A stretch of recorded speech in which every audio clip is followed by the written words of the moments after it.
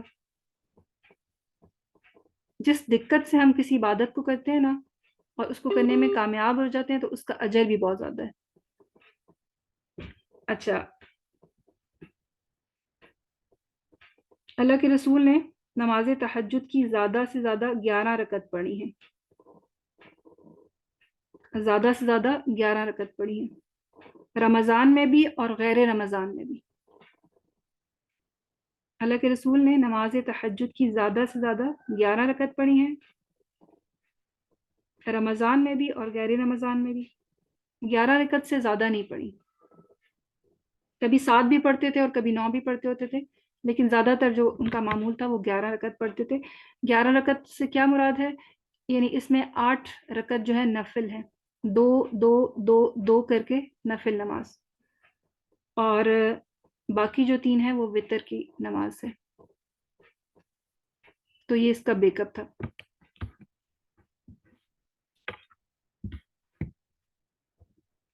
جو نفل نماز ہوتی ہے وہ 2 رکعت ہوتی ہے، ٹھیک ہے، 2 رکعت کر کے پڑھی جائے گی، اور اس میں دیکھ کر قرآن پڑھا جا سکتا ہے۔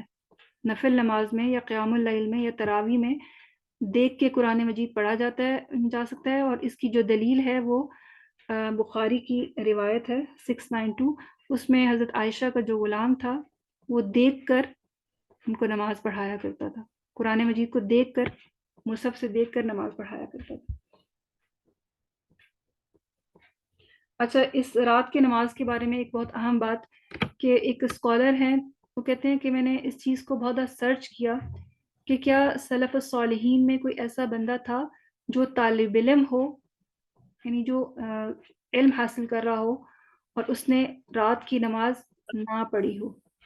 تو کہتے ہیں کہ مجھے کوئی ایک شخص بھی ایسا نہ ملا جو طالب علم ہو اور وہ رات کی نماز چھوڑتا ہو۔ تو جو شخص طالب علم ہے اس کو چاہیے کہ اس نماز کو لازمی پڑھے، اپنی عادت میں شامل کرے، کہ سلف الصالحین میں کوئی ایسا بندہ تھا ہی نہیں جو طالب علم ہو اور اس نے رات کی نماز چھوڑی ہو، کیونکہ یہ انسان کو اللہ تعالیٰ سے انسان کا تعلق پیدا کرتی ہے۔ آپ نالج لے رہے ہیں لیکن آپ اس کی روح نہیں ہے، کوئی آپ کا اللہ تعالیٰ سے تعلق نہیں ہے، تو پھر اس نالج کا کوئی فائدہ نہیں ہے۔ جب ہم نالج لے رہے ہیں تو ضروری طور پہ ہمارا اللہ تعالیٰ سے تعلق بھی بننا چاہیے۔ تو تعلق کیسے بنے گا؟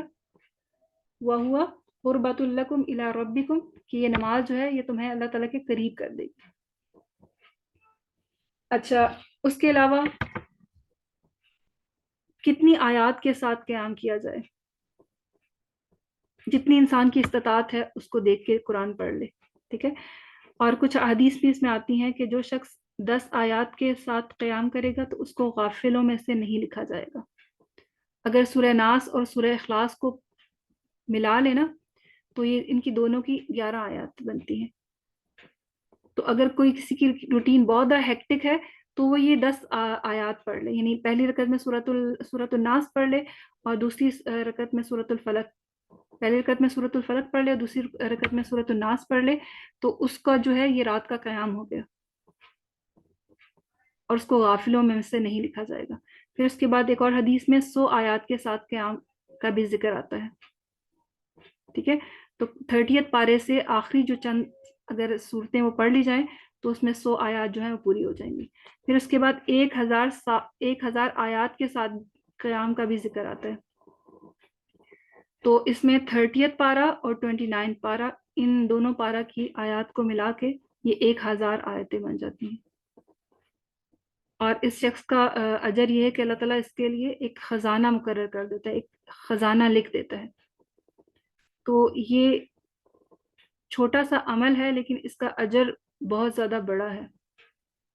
تو ہم اس چیز کو، تراویح تو ہم پڑھتے ہیں، کوشش کریں کہ اس کے علاوہ آخری عشرے میں ہم قیام اللیل بھی کریں، یا تہجد میں رکعت پڑھ سکتے ہیں تو ایکسٹرا اور پڑھیں۔ یہاں تک ہمارا ٹاپک کمپلیٹ ہو گیا، اگر آپ کو کوئی سوال ہے تو پوچھ لیں۔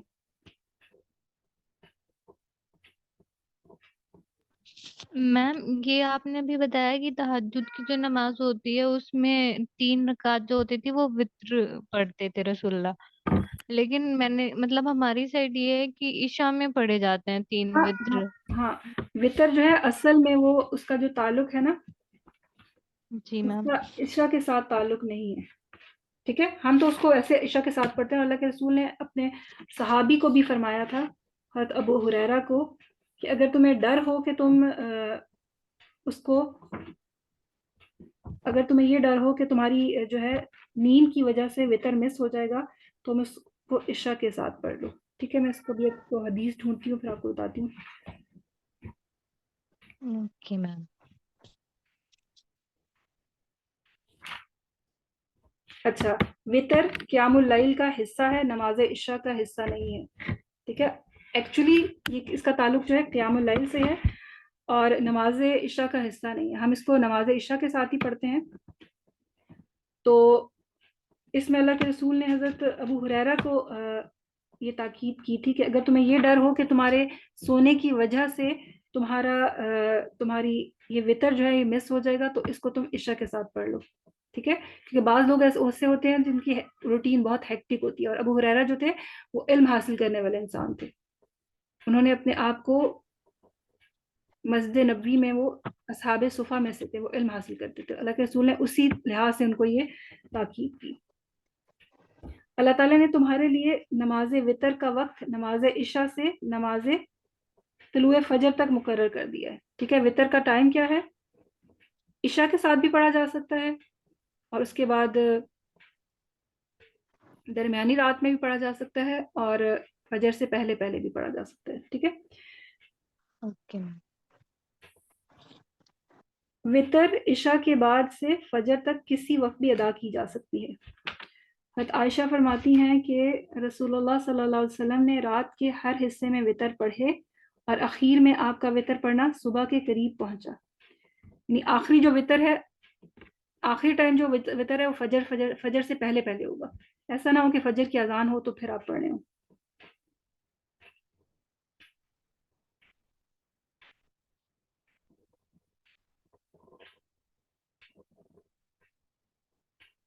نماز وطر کا افضل وقت رات کا آخری پہر ہے، لیکن اگر آخری پہر بیدار نہ ہو تو سونے سے پہلے وطر پڑھنے کی اجازت ہے.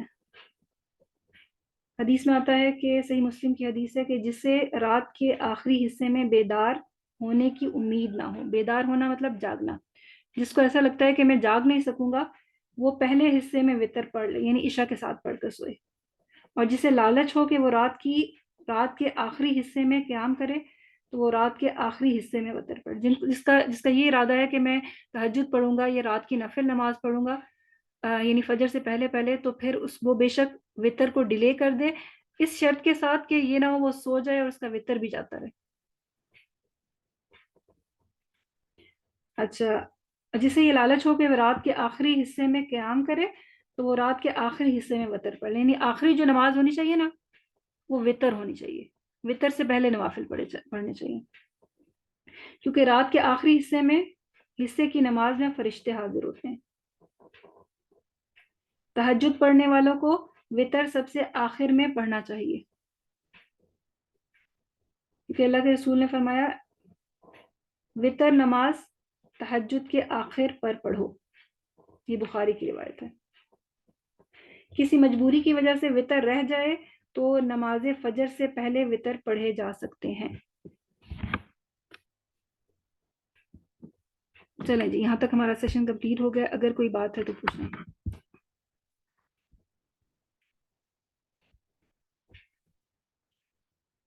چلیں، سبحانک اللہم و بحمدک نشہد ان لا الہ الا انت نستغفرک و نتوب الیک. ربنا تقبل منا انك انت السميع العليم وتب علينا انك انت التواب الرحيم. السلام علیکم ورحمۃ اللہ وبرکاتہ.